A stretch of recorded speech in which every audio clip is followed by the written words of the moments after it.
ஆன்மீகம் ஆனந்தம் சேனலுக்கு உங்களை அன்போடு வரவேற்கிறேன்.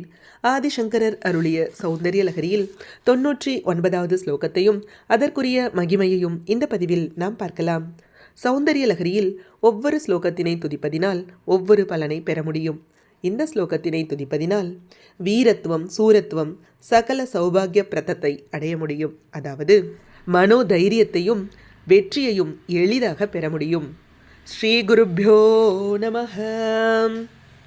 சரஸ்வத்யா லக்ஷ்மியா விதிஹரி சபத்னோ விஹரதே ரதேஃ பாதிவ்ரத்யம் ஷிதிலயதிரம் ஏன வபுஷா சிரம் ஜீவன்னேவ க்ஷபித பசுபாஷவ்யதிகரஹ பரானந்தாபிக்யம் ரசயதி ரசம் த்வத்பஜனவான். இந்த ஸ்லோகத்திற்குரிய தமிழ் விளக்கத்தை பார்க்கலாம். தன் அடியவர்களுக்கு அறிவையும் செல்வத்தையும் எல்லையில்லாது அம்பிகை அருள்கின்றாள். மேலும் அழகிய வடிவமும் அருள்கின்றாள். கல்வியோடு செல்வத்தோடும் மகிழ்ந்திருக்கும் அவளை கண்டு பிரம்மனும் திருமாலும் பொறாமையுறுகின்றனர். உன் அடியாரின் அழகிய வடிவு கண்ட ரதியோ இவன் மன்மதனாய் இருக்கக்கூடாதா என எண்ணுவதால் அவளது கற்பும் களங்கமுறுகின்றது. மேலும் இவ்வடியவரின் உயிரை புலன்களின் கட்டிலிருந்தும் வினைகளின் கட்டிலிருந்தும் அறுத்துவிடும்.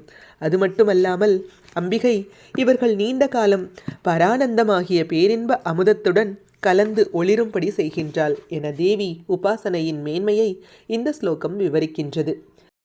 சுருக்கமாக சொல்ல வேண்டுமென்றால், அம்மா, உன்னை பூஜிப்பவன் பிரம்மாவும் விஷ்ணுவும் கூட பொறாமைப்படக்கூடிய அளவில் கல்வியிலும் செல்வத்திலும் இன்பத்திலும் சிறந்து விளங்குகிறான்.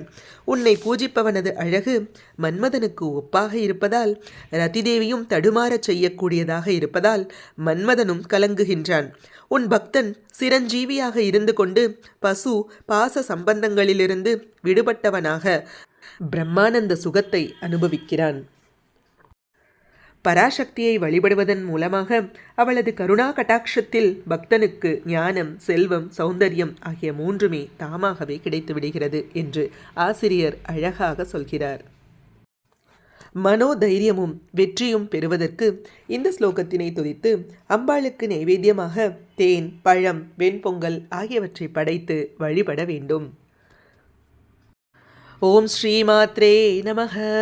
ஹரிஹி ஓம். ஸ்ரீ குருப்யோ நமஹ. ஹரிஹி ஓம். இது போன்ற ஸ்லோகங்களுக்கும் ஆன்மீக விஷயங்களுக்கும் மறக்காம நம்ம சேனலை சப்ஸ்கிரைப் பண்ணிக்கோங்க.